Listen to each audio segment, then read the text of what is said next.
צהריים טובים לכולם, אני שמח להיות כאן, אני חושב שגם כולכם תשמחו לשמוע בקרוב מאוד. אנחנו נתחיל בהרצאה, למעשה הצגה שייתן אותה פרופסור יוג'ין קנדל, ראש המועצה הלאומית לכלכלה.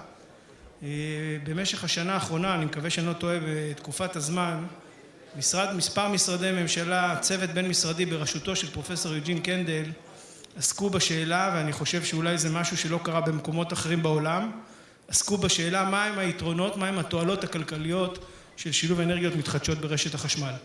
אנחנו ננהל כאן פאנל עם דוברים שאני לא יודע אם ראיתם, אבל הרשימה מכובדת וארוכה, אבל את הפאנל הזה יקדים פרופסור יוג'ין קנדל, אחריו ידבר דניאל יאמר מספר דקות קצרות על הפרויקט שלו ועל השילוב האפשרי של אגירת חשמל ברשת, שזה העתיד של משק האנרגיה, ואני ממהר ומזמין לכאן את פרופסור יוג'ין קנדל, רק אני אציג אותו תחילה. יוג'ין קנדל, ראש המועצה הלאומית לכלכלה במשרד ראש הממשלה, כיהן כיו"ר הוועדה הממשלתית להערכת התועלות הכלכליות משילוב אנרגיות מתחדשות.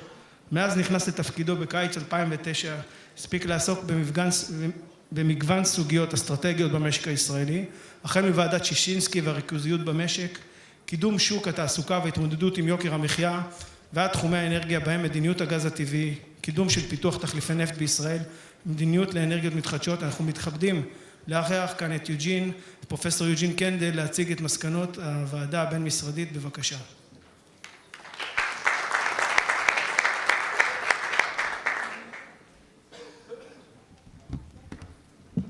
ערב טוב, אחר הצהריים טובים.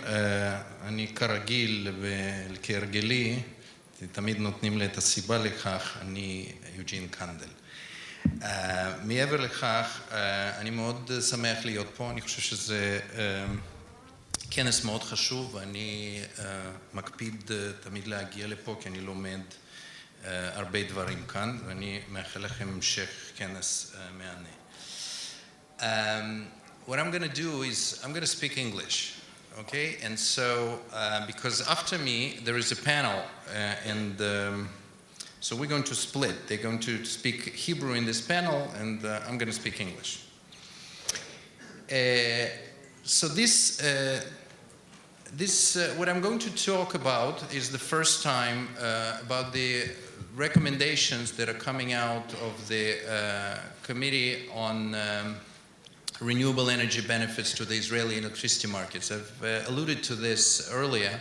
There was a government decision last year in July, which, among other things, which awarding quotas, we also thought that maybe it's time to think about something different. Rather than thinking from the point of view of the producer's costs, which we're trying to cover in the feed-in tariff, let's try to think about the benefits of the energy market or the economy from introduction of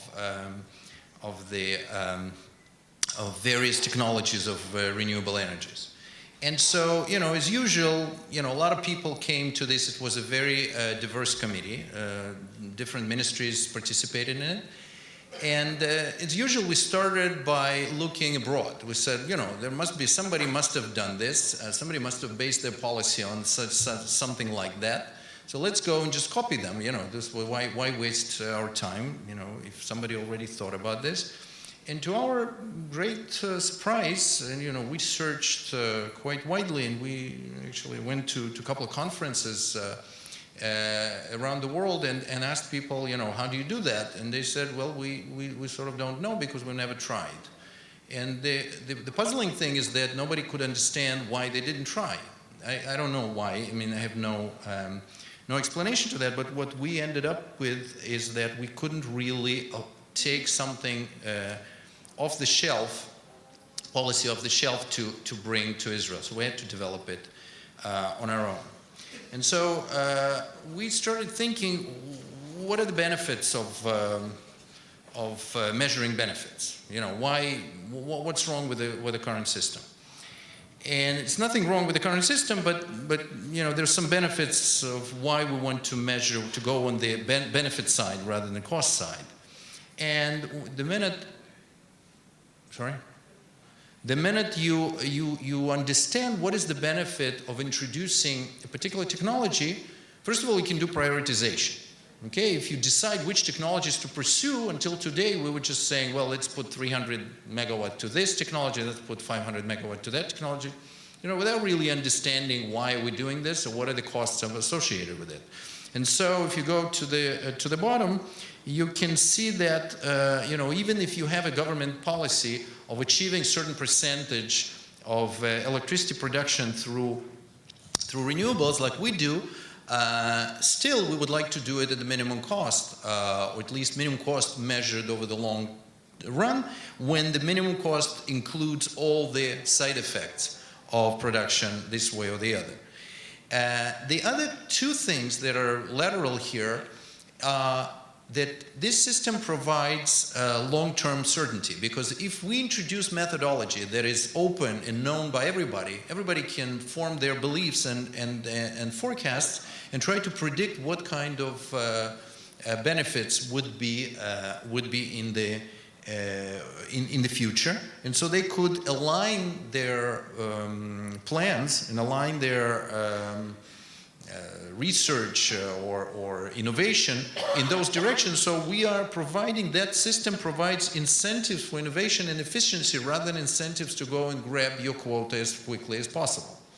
Okay, so that's a different mindset, and we believe that this introduces, we're not here yet to replace the quotas because we need to test how the system works, but it offers a completely different exercise, intellectual exercise that can be implemented for any technology and can over time replace the thinking process that we are currently employing. Now, here's what I'm going to talk about: the methodology that we've employed. We have identified 4 main areas in which the benefits may accrue. One area is the replacement when you install some energy production capacity. You replace some other energy production capacity, so you replace fuel and you replace capital expenditure. Okay, so capital savings and fuel. This is the simple. It turned out not to be simple to calculate it, but at least conceptually it's very simple. Then, of course, you have reduction of emissions. Okay, the very reason that we are going for renewables is that the non-renewables are going to be much more expensive in the future because they're non-renewable and will end at some point, and of course because they are much more polluting than the alternatives. So we need to calculate the reduction of emissions, which again turned out to be not as easy to calculate as I personally thought. Because it depends on the mixture of fuels, it depends on various structures of the electricity market. Then there is additional issue of energy security, price stability. There are a couple of things that are nice about it. In general, when you diversify your energy sources, in general, competition between energy sources is good, both for the price reduction, but also for security. And so that part needs to be taken into account, because sun, we presume that as long as sun shines, we're going to be living here on this planet, and so this is not really a major concern for us at this stage that the sun's going to disappear or the wind. But there is additional thing is that the sunshine comes or wind come at the same price all the time. They don't fluctuate like oil prices or coal prices or even gas prices can. The gas prices went from $8 in the United States to $2 and now going up back towards $6, $7. Okay, these are pretty significant fluctuations which translated to the price of electricity. Okay, the sun comes at the nice thing about sun is it comes at a constant cost over time, and that has a benefit. And the last thing is the regional development influence, okay, which we could attribute. So these are the 4 areas that we considered.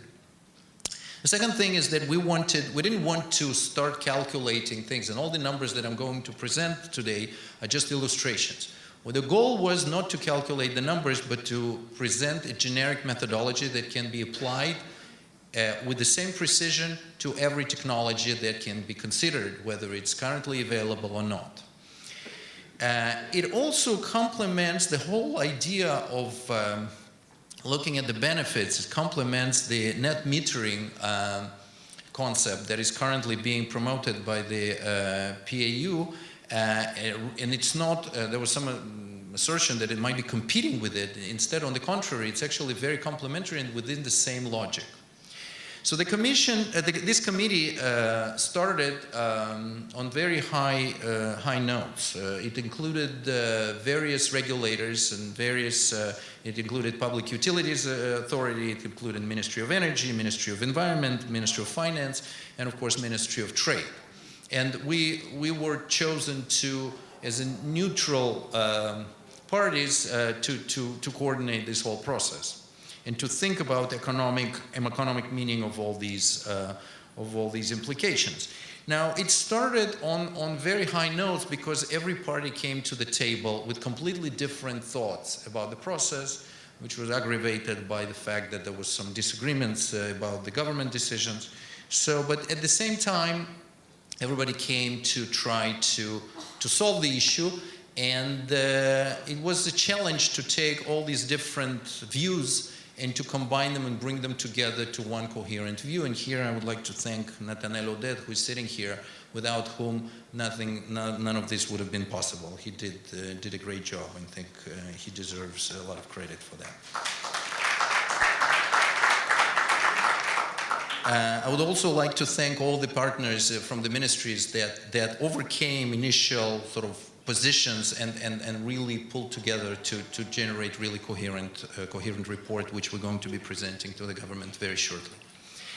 Now, in addition, the methodology, what we've done in terms of what quickly became obvious to Netanel, and then after he explained it to me as well, that you have to think in terms of significant additional units of installed capacity to try to understand what kind of effect will it have on the program of development of the electricity market in Israel. Because only then you can think about delta in terms of the change in the mixture of fuels, change in the capital expenditure, et cetera, et cetera.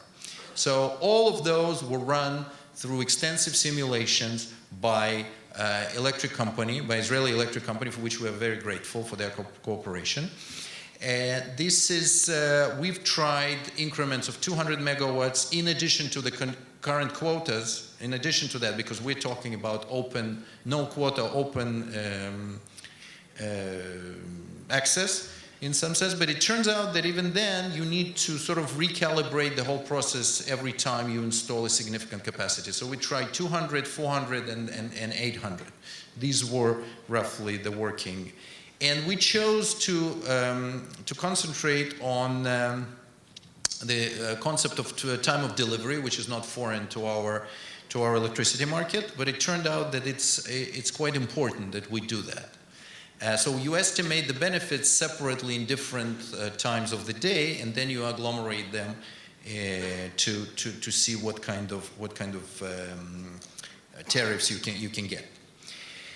The important point that sometimes gets confused is that, again, methodological, is that what you have to do is you have to look from now 20 to 25 years ahead, predict all the developments of the demand and the supply side, calculate all the mixtures of fuels in that market, and then bring it back, discount it back to today, okay? That's what you do for 25 years.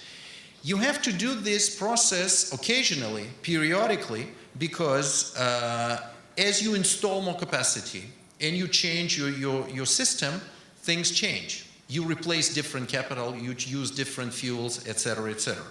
So it has to be done occasionally, and from that point on, when it's done, you look 25 years, and you have to pre-commit for 25 years or 20 years at least. Okay, so this is not the process in which you're constantly changing the rate every year. That's not the idea.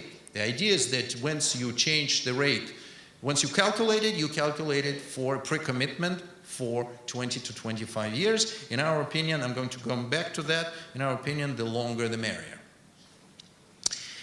The final slide on the methodology is that we had to estimate the price of energy security. One idea was to look for options, go to the option market and try to hedge the exposure to various fuels like coal, etc. Well, it turns out that it's not a very good idea because these markets do not exist for long periods of time. I mean, you cannot buy contracts for prolonged periods of time. And second, even for short periods of time, these are extremely expensive contracts. So what we've done is we've essentially used something that's in economics called revealed preferences. We said, look, we're using hedging techniques in other areas of energy market. Okay, for example, we are trying to construct a power station that would use two types of fuels, gas and coal. Okay, so the coal addition, it's more expensive. So the coal addition is to hedge the exposure to the occasion when we're suddenly out of gas. Okay, by force of nature or some hostile activity or whatever. So you can actually calculate how much are you willing to pay already in your current programs for this hedging. And so we've used those estimates. They actually come from several sources. Another contentious issue was the estimation of the price of greenhouse gases. So what we've done, you could use it either from the point of view that they don't cost anything because we can just free ride on the world. You can use the current market prices. You can use the estimated world cost of maximal estimation. The discrepancy is huge. So what we've done, we've looked at the carbon market forecasts, which are available through Bloomberg New Energy Finance Corporation, and we have adjusted those for the foreseeable future that we needed to do, that we needed to calculate this. So that was the choice that we made. And finally, in our assessment of regional development, I've made this point earlier, we have taken the view that some of these projects may have or do have regional development benefits, okay, for employment, etc. But since those are project specific, and they also essentially compete or provide an alternative to other solutions that the government offers through its employment inducement programs in various areas through the Ministry of Trade, we have argued that the evaluation should be on the project-by-project level and should be actually applied through the usual channels for employment inducement rather than imposed on the tariff.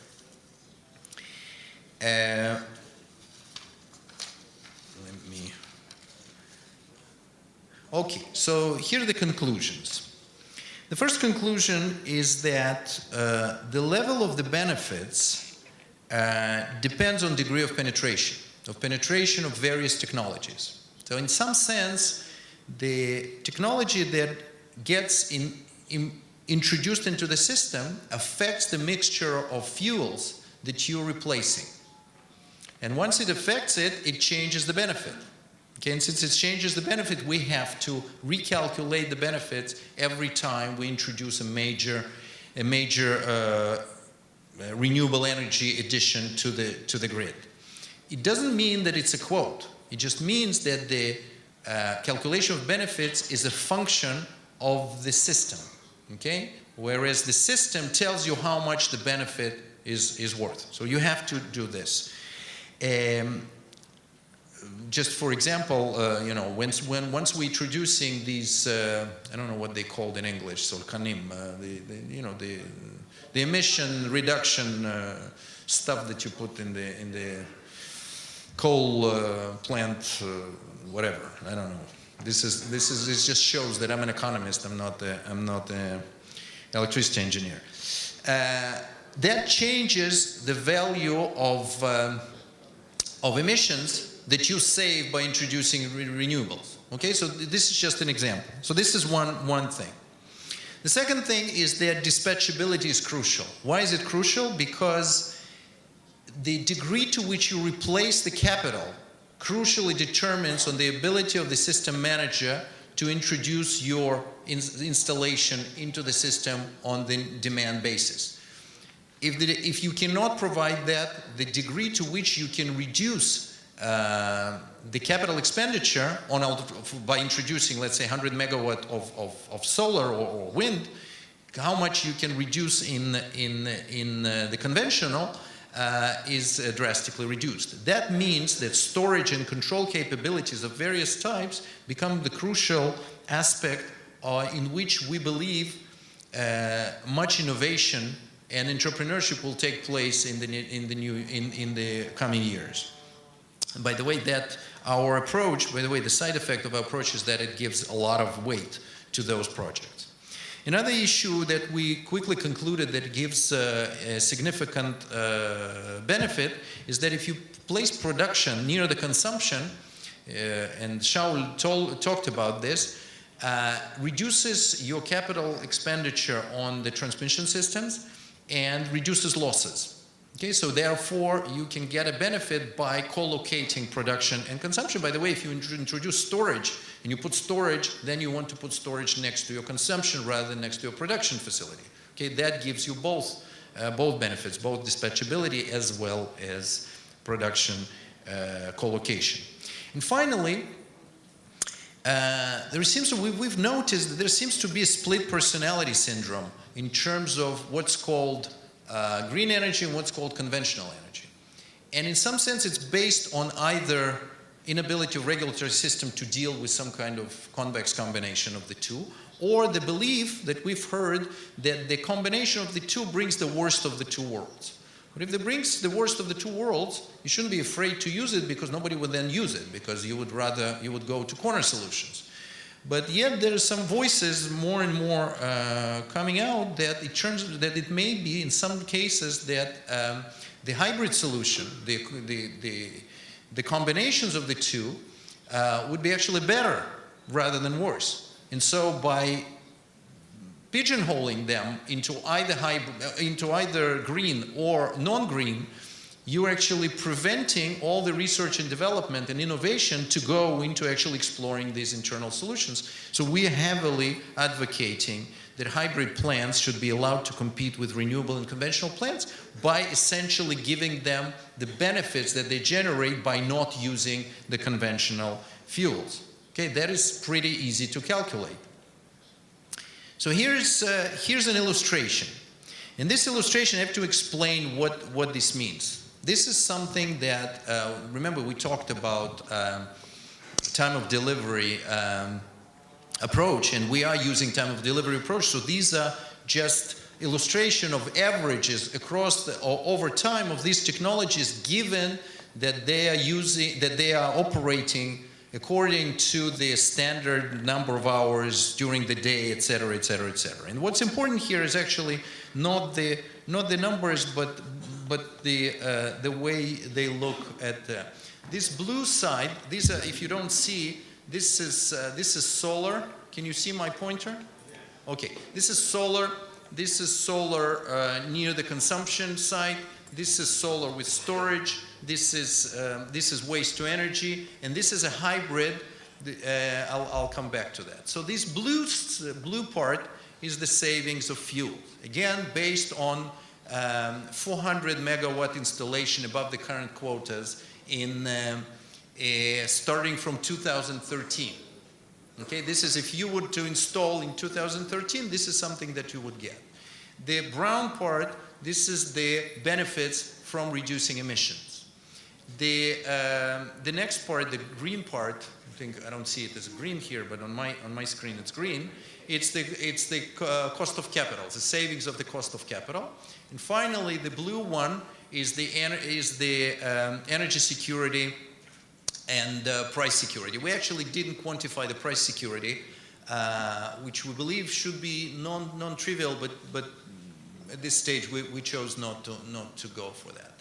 So another blue, okay, this is sort of upper blue. This is the savings associated with loss prevention and lower investment in transmission capacity because of co-location of production and consumption. And this big part is associated with the high dispatchability and associated benefits coming from replacement cost of various types. So these are, by the way, these are not mutually exclusive. For example, this part and this part could come together. Okay, this blue part and this, orange part could come together. Now, one part deserves a special explanation. This is a hybrid part. This is not to be said that 12.4 agorot is the tariff at which you can generate electricity. This is the amount of benefit that if you give a conventional electricity producer that doesn't use for a particular kilowatt hour, does not use the fuel mix that it uses in the conventional way. This is gas, right? This is gas. So gas, you would pay them, for example, if they use steam instead of gas to power the turbine, you would pay them an additional 12.4 cents for every kilowatt hour of a hybrid plant. Okay, that is again an illustration. This is average. Over time, it definitely changes over time. As you know, the differences are quite large over times of the day, etc., etc. So this is an illustration of some of the numbers that we present in the report. But I want to reiterate that the report is not about the numbers. Okay, the numbers, we have no authority to put the numbers to determine the numbers for the market. What we have done is to present a methodology that is rigorous and applicable to any technology within the same open and transparent way. Okay, so it can be applied, and we believe that it will be applied in the near future. A couple of other things that need to be said is that how do you actually bring, suppose we set the benefit, I mean, how can you bring the cost of production of electricity to the benefit so we actually can achieve the grid parity? Because grid parity is when your costs are below, at or below the benefits. And during the process of which when we worked on this report, we've discovered several issues that seem to be increasing the costs of the renewable electricity production somewhat unnecessarily. Okay, and we believe that with some effort and some thought, some coordination, we can actually lower the cost to bring you closer to this dream of having to compete on par rather than being subsidized. And so one, of course, is that I know that this is something that's been raised earlier, and I think it's something that definitely bothers you. Is that they're reducing the approval time and improving coordination between regulators. We have seen that the regulators, each regulator has a particular mandate, and they are doing their job, and they should be, definitely encouraged to do their job. But in many cases, the total time that it takes to do things can be reduced by coordinating various regulatory approvals, either to run in parallel, to be reduced, because if one entity has checked that you have an address and the bank account, maybe the other entity shouldn't do that, or something like that. I'm exaggerating. So that's one issue. Definitely, every one of you knows, of you entrepreneurs knows that this is worth money. So that is definitely supposed to reduce the cost. Another issue that is more problematic is that certainty is good to everyone. There seems to be some kind of belief that in the world of renewable energy, if you provide certainty to the producer, you're somehow doing it at the expense of the consumer.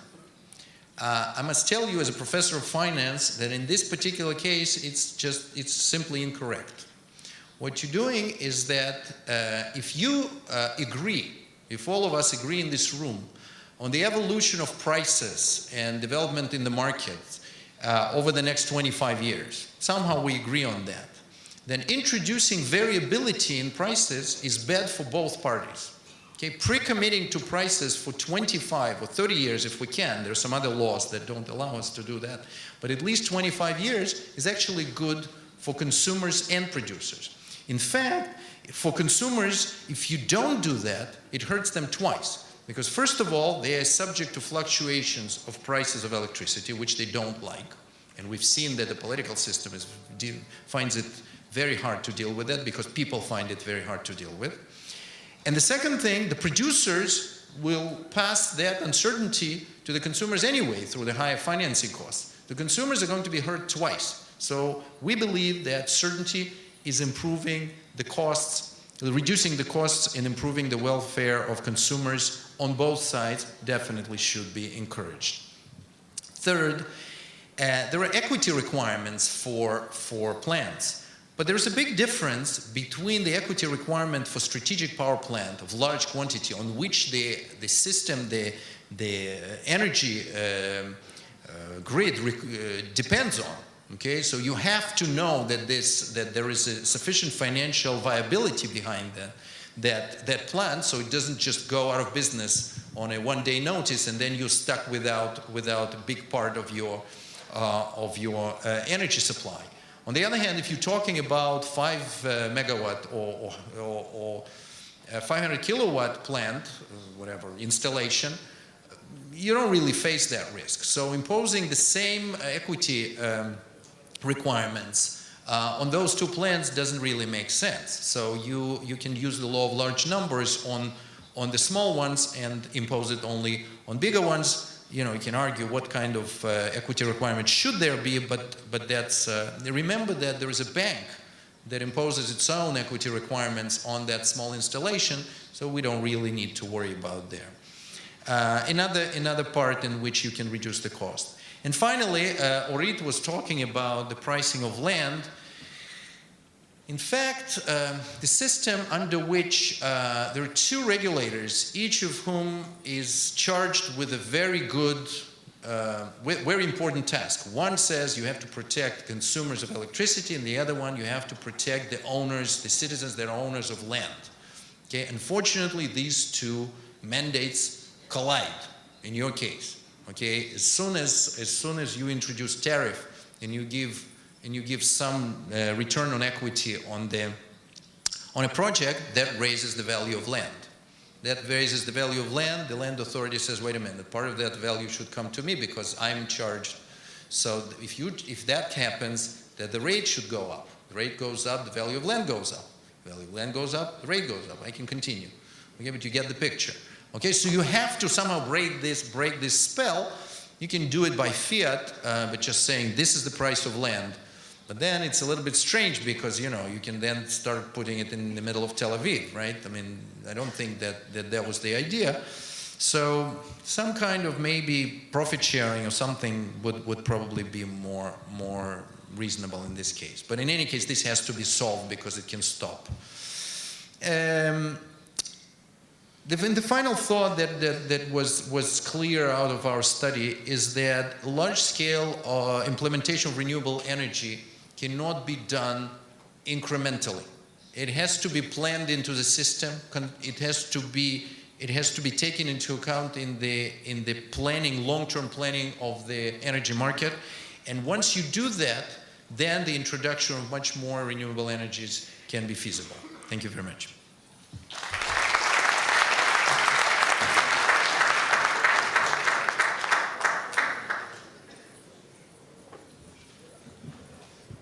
תודה רבה. Thank you very much to Professor Eugene Kandel. A special privilege to an honorable person sitting in Mr. Daniel Yammer, who's not just an entrepreneur and just a good Zionist that invested a lot of money and funds and came here, also chief sponsor for this conference. I would like to hear your short remarks about energy storage, because we saw in the model, ראינו במודל הזה, שיש מרווח לאגירת אנרגיה, והוועדה הבין-משרדית מצאה שאגירת אנרגיה אפילו שווה פרמיה משמעותית שאפשר להוסיף למחיר. בבקשה, פליז.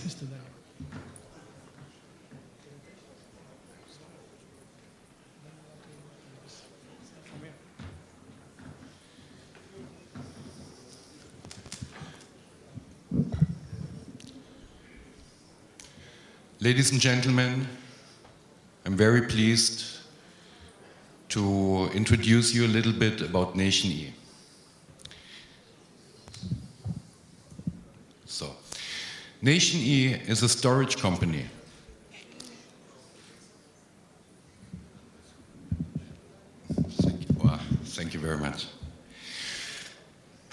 Thank you, Professor. So, I'm going to repeat one more time. Nation E is the company I'm representing. I'm the president of this company, and this is the 7th year of Nation E.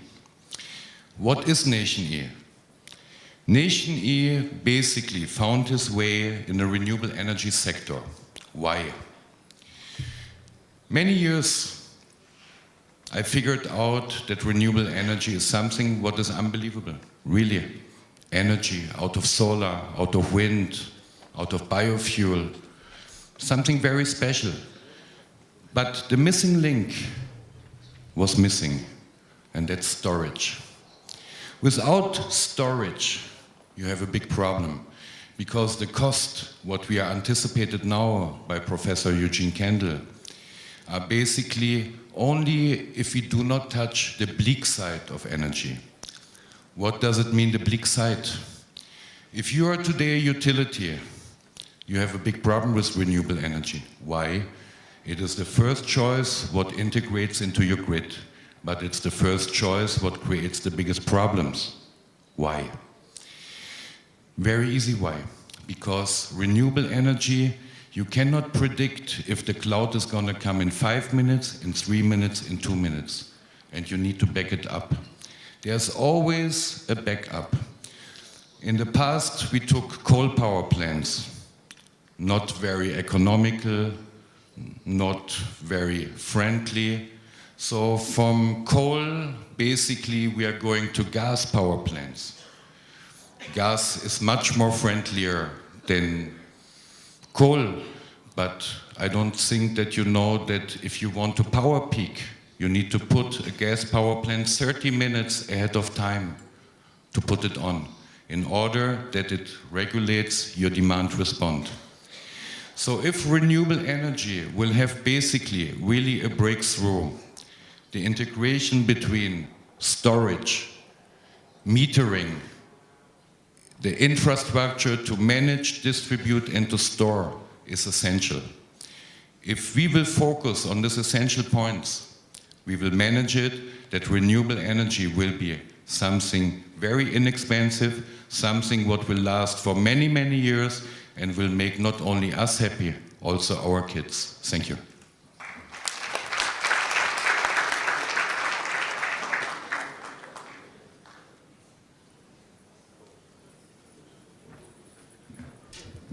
Thank you very much, Mr. Daniel Yamerand.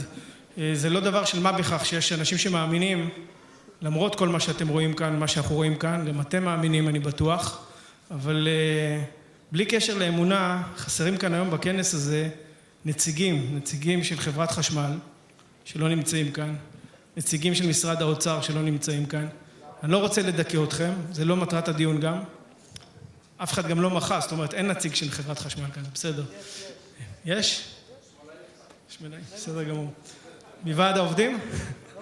אז אני רוצה לקרוא בזריזות מהירה ואנה עלו לבמה, המשתתפים בפאנל שלנו שהתקצר קצת, מר אופיר פינס, יושב ראש גרינגו, ייעוץ סביבתי, לא צריך להגיד הרבה מילים, בעבר שר הפנים, יושב ראש ועדת איכות הסביבה של הכנסת, איש רב פעלים בתחום הירוק, דוקטור יום-טוב סמיה, מנכ"ל ונשיא IC Green, Energy, Heliofocus, PJE, בעבר אלוף פיקוד הדרום, נדבר על נושא של ביטחון אנרגיה, וגם אמרו לי שהחברה שלך השקיעה אולי את הכי הרבה כסף באנרגיות מתחדשות, וסיפרו על 200 מיליון, אולי נגיע לזה. יוחנן בורשטיין, המשרד להגנת הסביבה, ראש ענף אנרגיות מתחדשות, נתנל עודד, כלכלן המועצה הלאומית לכלכלה, ששמעתם את השם שלו כבר היום, גם נתנל וגם יוחנן מקבלים אותות הוקרה מהתחום, מהכנס, ומאיגוד חברות אנרגיה מתחדשת היום בערב, טקס מיוחד שאנחנו עורכים לצד אחרים. יואל כהן, דוקטור יואל כהן מלשכת המדען הראשי משרד האנרגיה, ודוקטור אילן סולימן, מי שלא מכיר, יועץ אנרגיה, בעבר סגן יו"ר הרשות לשירותים ציבוריים חשמל, שאחראי לחלק ממה שקורה היום. אני אוהב להגיד את זה בכנסים, כי תמיד אני שואל אותו, אתה עשית הרבה מאוד בזמן שהיית כרגולטור, גם קצת בעיות עשית לשוק שלנו, עכשיו אתה צריך לפתור אותם.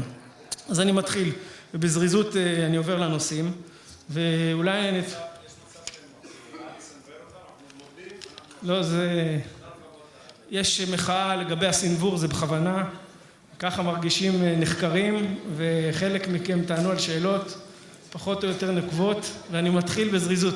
נתנאל, כמי שבאמת עמל על הדוח הזה, עשה כל כך הרבה עבודה, עד כדי כך שחשבו, מי שחשבו שמגיע לך אות הוקרה להשקעה שלך, אני לא אומר לגבי התוצאות, כי עוד לא קראנו את כל הדוח, אבל ההשקעה היא השקעה והמעשים הם מעשים.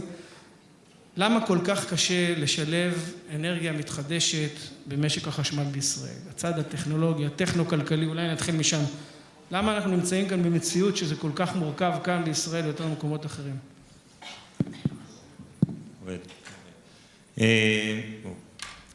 אני חושב שהשאלה היא מורכבת, אני מסכים איתך שזו סוגיה מורכבת. אנחנו בוועדה, הדבר הראשון שראינו זה שהמציאות מאוד מאוד משתנה. אפילו כשמסתכלים על ההחלטה ב-2009 אל מול המציאות עכשיו, אנחנו ניסינו להעריך מה התועלת עכשיו. ותמיד הדלקים משתנה, ברגע שתמיד הדלקים משתנה, משתנה גם האפקט של הכנסת אנרגיות מתחדשות לרשת. היכולת שלנו להשתמש באנרגיות מתחדשות כדי לצמצם את עלויות ההון הקונבנציונלי היא מאוד מאוד ייחודית ושונה מחלק מהמשקים, קשורה לזה שאנחנו אי אנרגטי, קשורה לזה שחלק מהטכנולוגיות שלו לא כולם לגמרי תחליפיות, אין לנו טכנולוגיות משלימות כמו היידרו, גרעין, ואני חושב שבאמת מה שאנחנו גילינו זה שכל משק אנרגיה הוא סיפור משל עצמו, אנחנו לא ארצות הברית ואנחנו לא אירופה, אבל אני חושב שאנחנו בתהליך של למידה מתקדמת כבר כמה שנים של איך עושים את זה ומה בדיוק התועלות והעלויות שלה שכרוכות בזה, ואני חושב שאנחנו בתהליך של למידה כל הזמן. תודה נתן, אני ככה אעזור בקצת נתונים על השוק הישראלי, למי שלא מכיר, אנחנו נמצאים כרגע בערך בסביבות 230 מגוואט מותקנים, 4 שנים לתוך השוק, זה לא נתונים שהם נתונים שאפשר להתגאות בהם, יש לנו עוד בערך 700 מגוואט של מכסות שימוצו, מכסות שאושרו ברשות לשירותים ציבוריים חשמל, ויש החלטת ממשלה צפויה ליום ראשון הקרוב שאולי תקרב אותנו ליעד שהוא 5% בשנת 2014, יעד שהוא יעד לאומי שפעמיים אושר בהחלטות ממשלה. ולגבי ישראל והמקום המיוחד שלה, דווקא אני רוצה את השאלה להפנות לדוקטור יואל כהן, שהוא איש שחקר את הנושא הטכני. אולי כמה מילים באמת על הבעייתיות הזאת של ישראל, שקודם כל נבין מאיפה זה מגיע, הנושא של אי אנרגיה, עד כמה הוא דרמטי כאשר מדברים על אנרגיה מתחדשת. אז קודם כל שמענו בהרצאה של פרופסור קנדל, הסיטואציה של להכניס את האחוז הראשון של אנרגיה מתחדשת היא לא זהה לזה שאני נמצא ב5% או ב10%. ככל שהאחוזים האלה גדלים, יש בעיה של יציבות, ומכיוון שהמקורות הם מקורות משתנים בזמן, לפי מזג אוויר, הם לא יציבים, אז הבעיות האלה הם יכולים להפוך לבעיות מערכתיות, שבזמן נתון פשוט לא יהיה אספקה, או השינוי יהיה מהיר יותר. עכשיו, חלק מהבעיות, אם מסתכלים קדימה, גם נפתרים, כי יש מדינות עם אחוזי חדירה יותר גבוהים. בייחוד הבעיות לטווח הקצר, יודעים היום לייצב, אבל הדבר הזה הוא מצריך תכנון, כך שהאנרגיות מתחדשות יהיו חלק מהמערכת, ותכנון מוקדם. וזה לא רק נושא כלכלי, למרות שאני מאוד מעריך את העבודה הקודמת, צריך להסתכל על הדברים, איך עושים את הבלנסינג המתאים, אם זה בקרת ספק ריאקטיבי, או בקרת ממירים, חיזוי מזג אוויר, כל הנושאים האלה פשוט הם חסרים אצלנו במדינה, או הם בשלבים מאוד מאוד ראשוניים, וזה תנאי מקדים לזה שנהיה פה עם 5% כמו שאנחנו, או 10% כמו שאנחנו רוצים להיות בקרוב. תודה, יואל. למעשה מה שאתה אומר, אם אני מבין נכון שיש הגבלה על הרשת, אנחנו מכירים את הטיעון הזה, דרך אגב, זה משהו שדווקא חברת חשמל מסכמת אותו בהרבה מאוד ישיבות, ככמות מוגבלת של אנרגיה מתחדשת שאפשר להכניס לרשת, ולמען הגילוי הנאות יושב כאן דוקטור אילן סולימן, שהכין עבור איגוד חברות אנרגיה מתחדשת, שאני המנהל שלו, הכין לאחרונה ממש דוח שחצי ממנו לפחות עסק בצד הטכני של שילוב אנרגיות מתחדשות ברשת החשמל, דוקטור דני ויינשטוק, שהיה ראש מנהל החשמל במשרד האנרגיה לפני מספר שנים, הוא עסק בצד הטכני, הוא לא נמצא כאן היום, אבל אילן אולי באמת התייחס גם לנושא הזה של האפשרות לשלב אנרגיה מתחדשת ברשת, מהצד הטכני, אבל גם צד הרגולציה שמוכר לך היטב. אני אתן בעצם בצורה של נקודות את מה נאמר בדוח, תוך כדי זה אני אתייחס לסוגיה של המגבלות ברשת, וגם שם צריך לעשות הבחנות בין מגבלות לטווח קצר, לטווח ארוך, בין מגבלות של ייצור ופעילות בתוך הרשת לעניין של גיבוי. המטרה הבסיסית הייתה בעצם לבחון אם השגת היעד של הממשלה של 5% ב-2014 הוא ישים, ואיך ניתן לבצע אותו. אז כדי שנגיע לנקודה המהותית של המגבלות הטכניות, אני אומר שבסך הכל הסיכום של הדוח אומר שבעצם אין לנו מגבלות להשיג את היעד של 5%. אנחנו מדברים על תוספת מגוואט של כ-800 מגוואט בפוטו-וולטאי, שאמורים לייצר בערך כ-1.3 מיליארד קוטש, ובאופן כזה מול התחזיות של הביקוש לשנת 2014 אנחנו עומדים ביעד. עכשיו השאלה למה פוטו-וולטאי ולא דבר אחר, ואני רוצה להתקשר ברשותך איתן בחצי דקה לעניין של החלטת השרים. פוטו-וולטאי מכיוון שכרגע, נכון להיום להשגת היעד 2014, זה הטכנולוגיה היחידה שיכולה להביא למימוש של ה-800 מגוואט.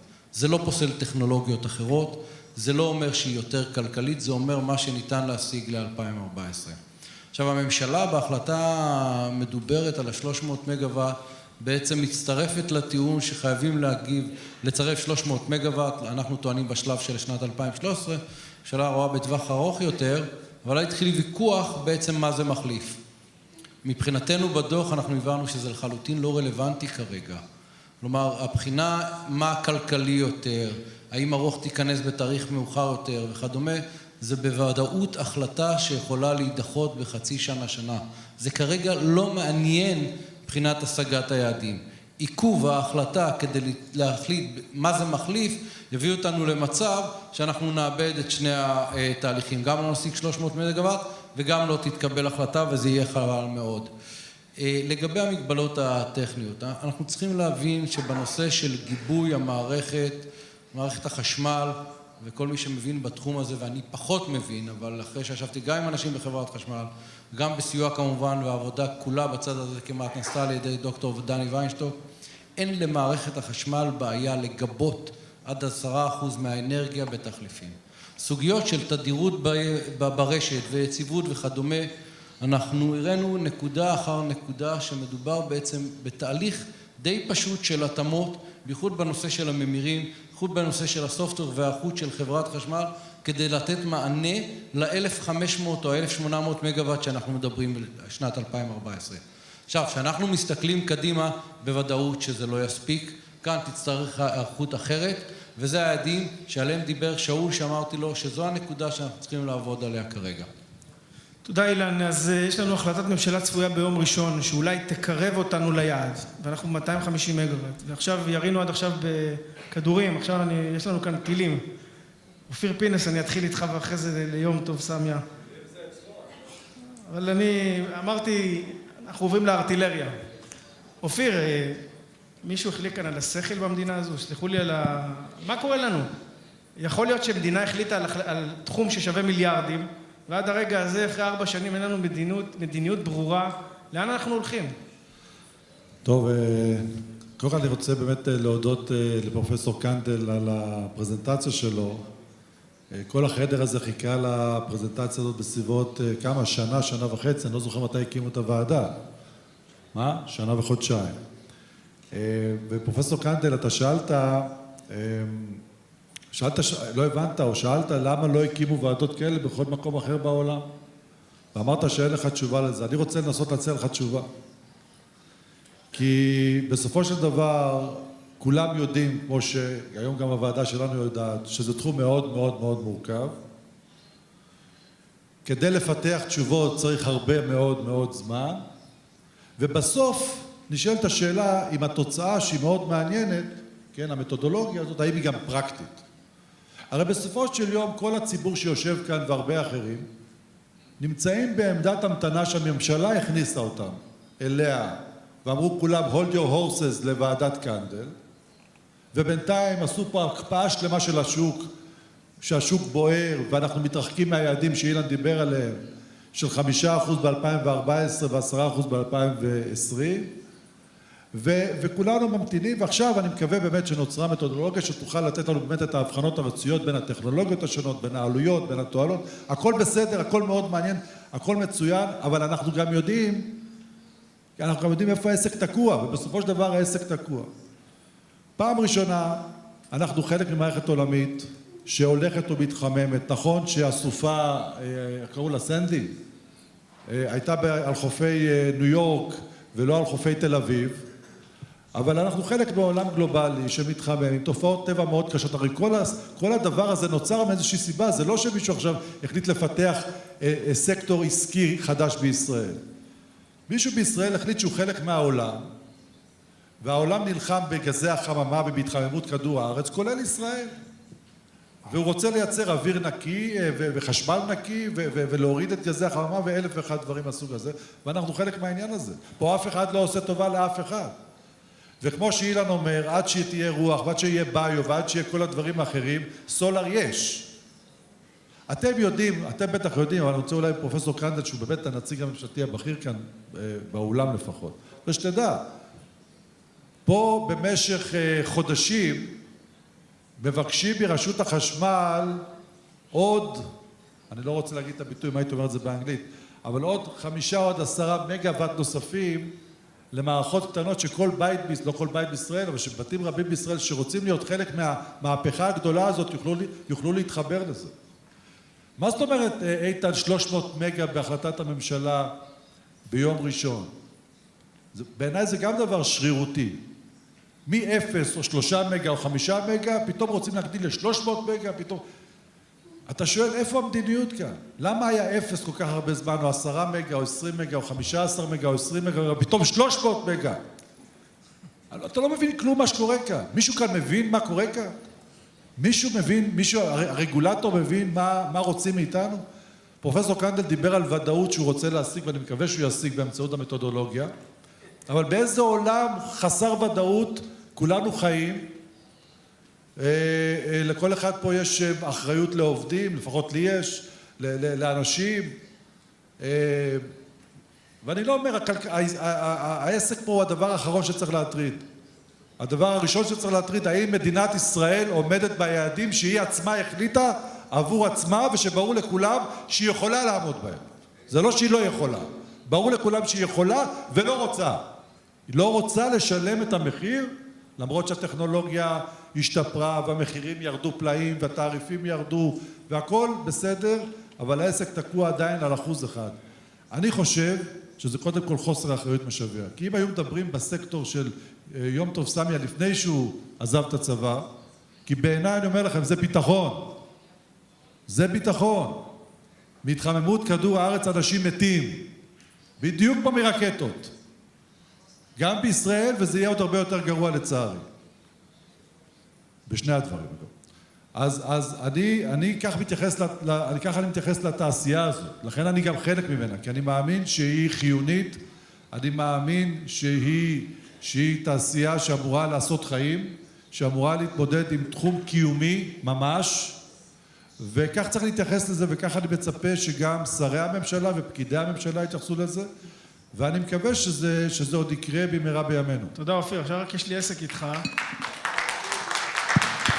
אתה תחזור לכנסת אופיר, ותעזור לנו להתקדם מבפנים, כי תשמע, היום המצב הוא שאף אחד לא מדבר על זה שמישהו מת בגלל זיהום אוויר, זה כנראה איזה המצאה שמישהו המציא כדי לקדם איזה תחום שנקרא אנרגיה ירוקה, שזה עוד פרסה, אבל זה אני אומר הכל בציניות, ואני עובר בזריזות ליום-טוב סמיה, שהיה אלוף פיקוד הדרום. תגיד, יום-טוב, גם אותך אני רוצה לשאול, סלח לי שאני שואל בצורה הזאת, $200 מיליון או יותר שהשקעתם, קבוצת אופר, אין לכם דברים יותר טובים לעשות עם הכסף? יש גז בישראל, לא שמעתם? קודם כל, השתחררתי מהצבא לפני 12 שנים, למי שמשהו לא מסתדר לו עם הזמן. זה שאני עושה מילואים בגילי המופלא, כולל בשבוע שעבר, זה עסק אחר. אבל אני לא בצבא כבר הרבה זמן, אני בעסקים כבר 12 שנים. ולצערי הרב, אין לי דברים יותר מעודדים מדברי אופיר. ההפך, אני הולך לדכא אתכם עוד יותר. בשני סיפורים. תוך כדי הישיבה פה עלו לי שני משלים בראש, אני לא אספר אותם, אבל אני מניח שכולם פה, לפחות הישראלים, מכירים אותם היטב. אחד זה סיפור שכחת התכלית של עמוס עוז, והשני הוא סיפור הסוס שנגנב מהעורבה של שלום עליכם. אז תגידו לי איך, קיבינימט, איך יש פה כל כך הרבה חכמים, דברי פרופסור קנדל, באמת, שפתיים משקו, כמו שאומר הרב. דברים של המון אנשים חכמים שיודעים מה צריך לעשות, ומתי צריך לעשות, ועם מה צריך לעשות, ולמה חשוב לעשות, ואיך לעשות, ומה המכסה. בסוף אנחנו עם פקקטה דודי שמש על הגג ו-230 מגוואט בלבד. למה? כי אין כאן משילות, ואין כאן מנהיגות, ואין כאן אנשים שמוכנים להאמין בעוד שעה למה שהם אמרו לפני שעתיים. וזה לא נאום הבחירות שלי, אני לא רץ בסבב הזה, אל תדאגו, לפחות נכון להיום ב-12 בצהריים. תודה יום. אמרתי נכון לפחות להיום ב-12 בצהריים. נקודה שנייה שאני מדכא אתכם. עם הליופוקוס, עם אחת מחברות הבת שלנו, לטעמי, ואני לא כל כך אובייקטיבי, הטכנולוגיה הטרמוסולרית הטובה ביותר בעולם. ואנחנו נוכיח את זה. כמו שאלון אמר, אני לא צריך להוכיח כלום, ועכשיו הוכחתי את זה. האלון האווירון, אני מתכוון. אבל באמת הליופוקוס היא טכנולוגיה מובילה בעולם. לפני שנתיים התחלנו ואני התעקשתי, השקענו בטכנולוגיה הזאת שהחברה הייתה בבוסטון. אחד הדברים שהתעקשתי עליהם, אמרתי, החברה חוזרת לישראל, ה-R&D פה, הידע פה, אני רוצה מקומות עבודה בישראל כי אני ישראלי, ומפה זה יצא. אז הבאנו את החברה לישראל. יש לי שותף סיני, רבתי איתו 3 חודשים למה הדמו יוקם בישראל ולא בסין.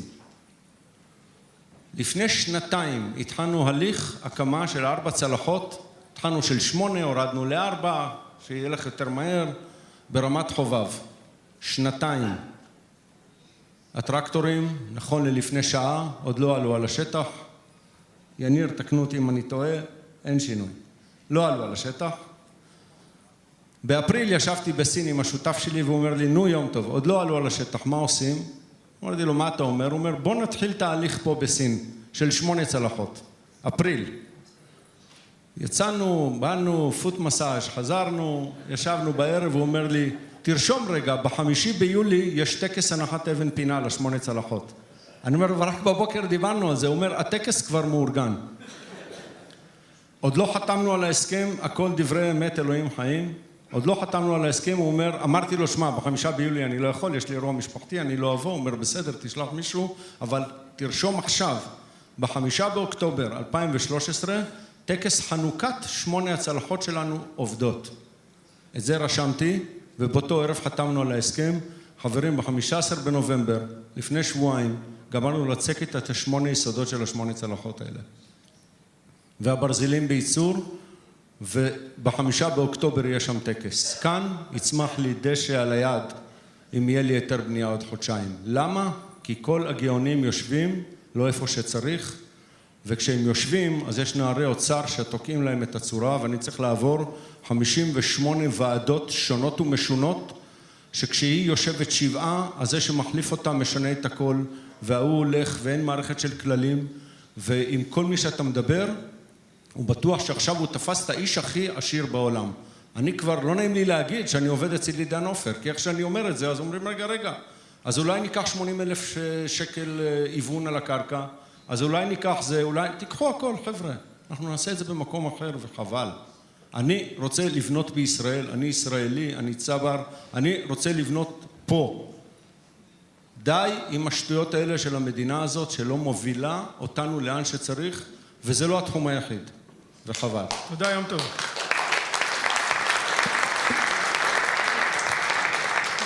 בסוף הפאנל יימסר המועד והזמן של ההפגנה והמקום, כתובת אתם יכולים לנחש. אני ממשיך, צריך לציין גם אין כאן ביקורת על הפקידות במדינת ישראל, שיהיה ברור. יש כאן אנשים מצוינים. רק דברי תשבחות, לא. אין שום ביקורת. יום טוב. יש פה קצת פופוליסטיות, אני לא פחות ירוק ממכם, אבל... יואל, תן לי להשלים למנחה, להשלים את דבריו, יחזור לך בשאלות, ככה, אלא אם כן אתה רוצה לשאול אותי, ואז אפשר להתחלף, אבל להגיד משהו מאוד כללי, יש כאן אנשים מצוינים, יש כאן אנשים שגם מקבלים אותו תוקרה על הפעילות שלהם מבלי קשר לתוצאות שלה, כן או לא, ולא מדובר על צו, כתב אישום נגד הפקידות בישראל, יש כאן גורמים מסוימים מאוד שנמצאים, שהם מקבלי החלטות, שהם לא כפופים לביקורת ציבורית במשרד האוצר, וזה לא משנה ש20 שרים יחליטו, 2 פקידים יחליטו בסוף מה השרים רצו. אבל, ואני ממשיך ועובר עכשיו ליוחנן בורשטיין, כי יוחנן באמת הראה לנו בשנתיים, 3 האחרונות שאנחנו עובדים ביחד, שיש פקידים שעושים את העבודה שלהם במסירות, בצורה נאמנה, ויוחנן עובד במשרד להגנת הסביבה. ואיפה זה מתחיל? אולי יוחנן, אני מעביר אליך את השאלה הזו, כי אתה הולך לתפקיד הבא שלך עכשיו, אתה הולך לעשות פסולת לאנרגיה. למה בישראל כל כך קשה לנו לעסוק בעולם הירוק ולהבין שהוא לא רק הוא נכון, שזה משהו גם שמרוויחים ממנו כסף? איפה שורש הבעיה? כמי שהקדיש את חייו כצעירים, אומנם אתה בחור צעיר, אבל אתה במשרד להגנת הסביבה כל יום קם לעבודה הזאת. מה קורה לנו כאן? אני אתחיל בקצת, עזרה פה טיפה דיכאונית, אני חושב שגם צריך לראות טיפה כמה דברים אחרים לפני. אנחנו צריכים לזכור השוק הזה הוא יחסית מאוד צעיר. השוק הסולרי הוא שוק צעיר שהתחיל לפני פחות מ3 שנים, ו3 שנים בישראל. בישראל, אף אחד כולל המשרד שלנו לא ציפה את ההתפתחות המדהימה הזאת, וזה בעיה, אין ספק, אבל המנסים כרגע, וזה חלק מהעבודה של ועדת קנדל, בעצם איך אנחנו מריצים קדימה ודואגים עניינים יקודמו. אני חושב שהמדינה כן מנסה להבין איך מקדמים את הדברים האלה. אנחנו ראינו שהנושא הסולרי קודם בגלל שיש תעריף, יש תוכנית מתאר ארצית שאפשרה הליך תכנוני. אנחנו רואים שבנושא של הביוגז, גם המדינה נתנה תעריף, המשרד להגנת הסביבה נותן תמיכות, יש קידום של מתקנים, כולל פישוט הליכים בירוקרטיים. אני חושב שיש קידום מאוד יפה, אנחנו עדיין לא רואים אותו, בעיקר בגלל הבעיה בסולרי. לגבי השאלה של למה לא רואים את האפשרות לעשות כסף מזה, אני חושב שדווקא כן רואים. כל המתודולוגיה וכל שיטת העבודה היום, גם של המשרד להגנת הסביבה, זו שיטה שבאה ואומרת, בואו נקדם את הצמיחה הירוקה, בואו נגדיל את השימוש בעצימות המשאבים בלי... נייצר כמה שיותר מכמה שפחות. לא צריך לעשות יותר זיהום אוויר בייצור חשמל. אפשר לייצר יותר חשמל בפחות זיהום אוויר. אותו דבר אנחנו עושים עם הפסולת. פספסתי משהו? לא, רצינו קצת אינסייט. למה ישראל לא ירוקה? אבל אני חושב שישראל כן מתקדמת לכיוון. אנחנו מנסים בכל דרך, צריך לזכור, אנחנו גם החלטת ממשלה האחרונה שהייתה בבצורת החשמל, המשרד להגנת הסביבה התעקש שיוקצבו מכסות לאנרגיות מתחדשות כחלק מפתרון האסטרטגי וארוך טווח למצוקת החשמל.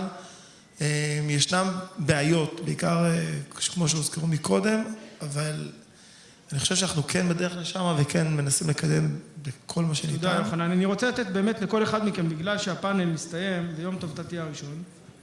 כל אחד, בדרך כלל מנהלים דיון יותר מעמיק, אבל כל אחד מכם ממש בקצרה, בתמצית, את האינסייט, את ההערה שלו לנושא הזה, איפה אנחנו נמצאים, לאן אנחנו הולכים, מה צריך לעשות מחר בבוקר.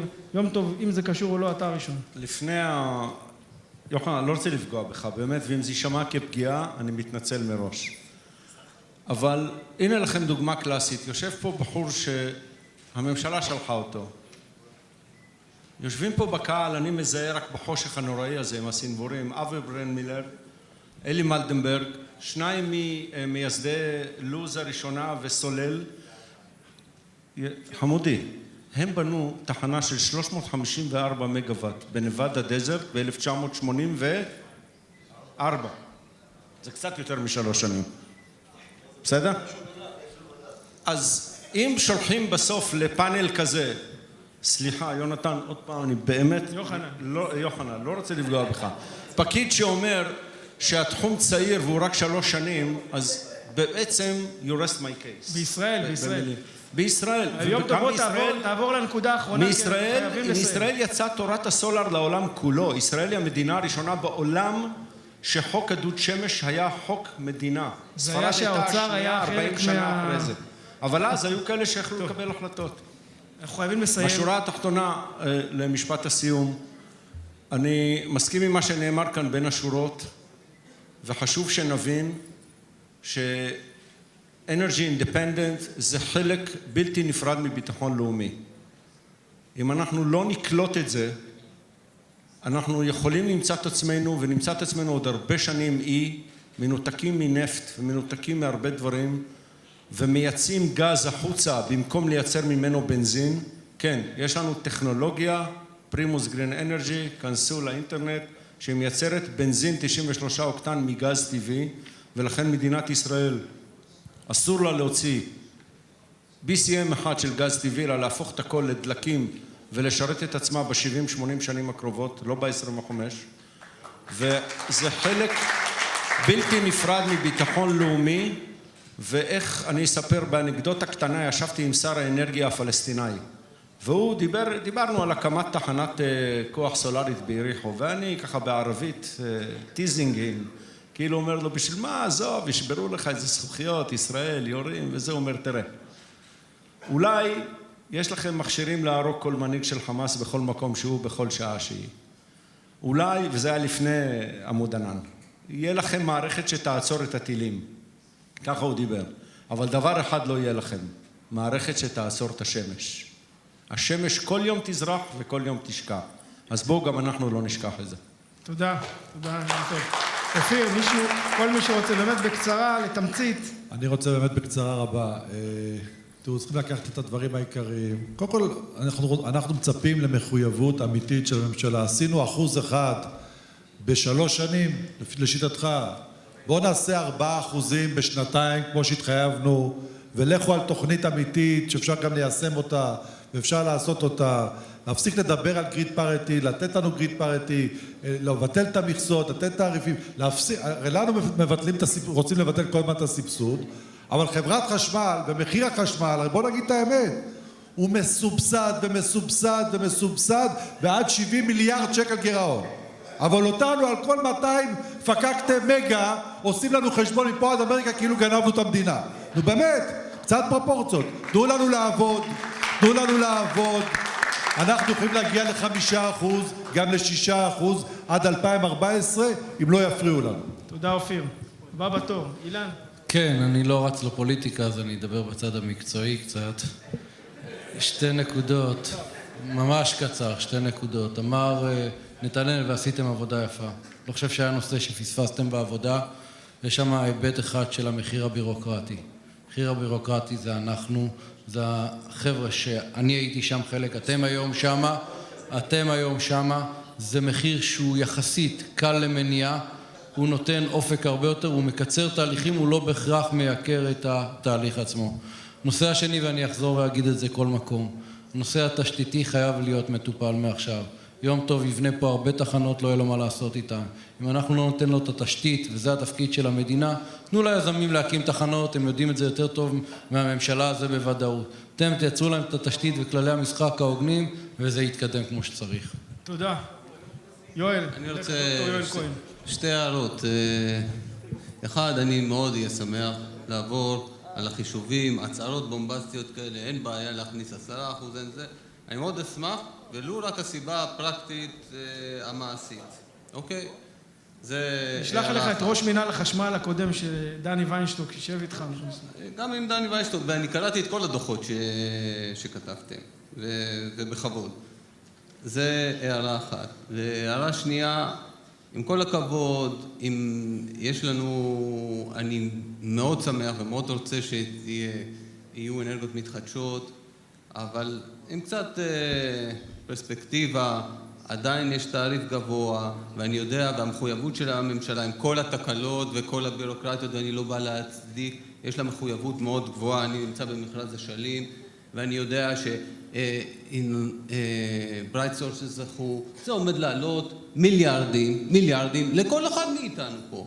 אז יש מחויבות ויש רצון, ויש גם תקלות, ויש גם, אני לא בעד, יש חוסר יציבות, אבל מצד שני גם זה לא נורא לבחון את הדברים מדי פעם כמו שנעשה היום. אוקיי. אתה מתחיל להרגיז גם את המנחה, אז בנושא המיליארדים וכולי, יש החלטות ממשלה.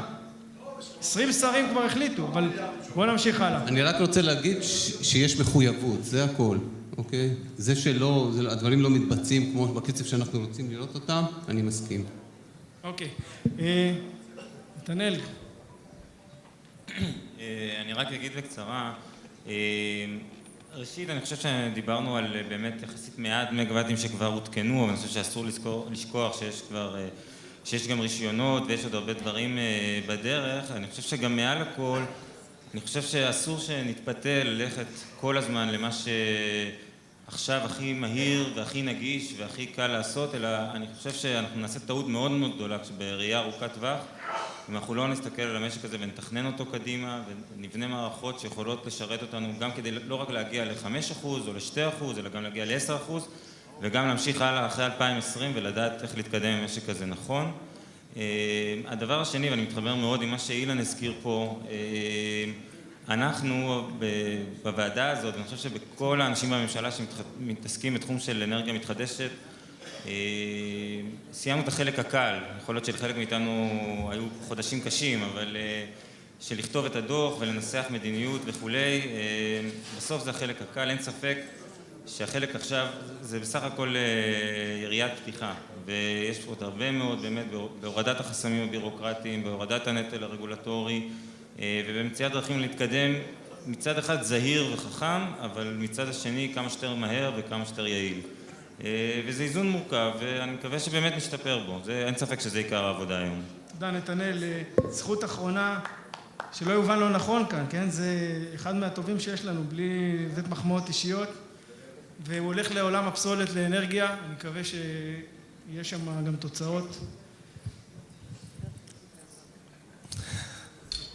טוב, לא, אני באמת צריך להבין שבממשלה יש מחויבות רבה לנושא הזה. לא סתם יש, הנושא הזה צבר המון כותרות והמון מריבות והחלטות ממשלה, כי זה נושא שמצד אחד משרדי הממשלה מאוד מחויבים אליו, מצד שני הוא נושא בעייתי. אני לא חושב שהוא בעייתי, יש משרדים שיש לזה השלכות. חשוב שתדעו, שום משרד ממשלתי לא הולך להוריד את היעד. היעד הוא ברור לכולם, כל הממשלה רוצה לעמוד ביעד ותעשה הכל בשביל לעמוד ביעד. כמו שנתנאל אמר, יש עוד לנו כמה מאות מגוואטים שברישיונות, ובאמת, אם יש למישהו בעיות בהיתרים ודברים כאלה, אני באמת מזמין אתכם. אנחנו במשרד וגם בתוך של משרד האנרגיה, אנחנו נשמח לעזור לכם בכל בעיה רגולטורית בשביל להריץ את ההיתרים האלה ולקדם את הפרויקטים. ויש פה אנשים שכבר פנו אלינו בעבר ועזרנו להם לפתור, ואנחנו מזמינים כל אחד, אנחנו נעזור לפתור כל בעיה שאפשר בשביל לקדם כמה שיותר. תודה יוחנן ותודה למשתתפי הפאנל. רבותיי, את השמש אי אפשר לעצור, גם האדם הטיפש על כדור הארץ לא יוכל להצליח לעצור את השמש. תודה רבה.